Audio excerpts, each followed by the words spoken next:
ကျွန်တော်တို့နားလည်ဖို့ဖြစ်တယ်ဘုရားသခင်ကိုမကိုးကွယ်တော်သူတဲ့နော်ဖြောက်မှတ်တော်သူဒီကယ်တင်ခြင်းတို့ရောက်နိုင်ခဲ့သည်မှန်လေဘုရားသခင်ကိုမကိုးကွယ်တော်သူအပြစ်ထင်ရှားတော်သူဒီအဘယ်မှာပေါ်လိမ့်မလဲကဲစဉ်းစားကြည့်ဖြောက်မှတ်သူတော်မလွယ်ရင်တဲ့ဘုရားကိုမကိုးကွယ်တဲ့လူအပြစ်ထင်ရှားတော်သူဘယ်မှာပေါ်မလဲတဲ့ကိုယ့်အကူလည်းစဉ်းစားလိုက်တော့နော်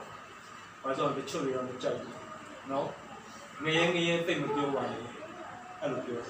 နော်အဲ့တော့ဘယ်ရောက်မလဲဆိုတာတော့စဉ်းစားကြည့်ပေါ့နော်ငရဲပြောရင်စိတ်ဆိုးတယ်ဟာငရဲရှိတယ်လေ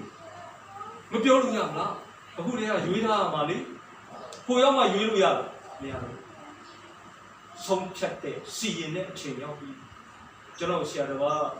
စိတ်ဆိုးဆရာမင်းအကြောင်းနဲ့ခဏမပြောပါနဲ့လားလူများစိတ်တမျိုးဖြစ်မယ်ဟာလူကအခုတည်းကရွေးရမယ်မဟုတ်ဘူးလားမဟုတ်ဘူးလားအခုတည်းကပြင်ဆင်ထားရမှာလေကိုရောက်ရင်ပြင်လို့မရတော့ဘူးပြင်လို့မရတော့ဘူးကိုမှမိတ်ဆွေကိုစီရင်မှာဖွင့်ကြည့်လိုက်ပါလာမယ်မပါရင်သွားတော့ရုံးလို့လည်းမရ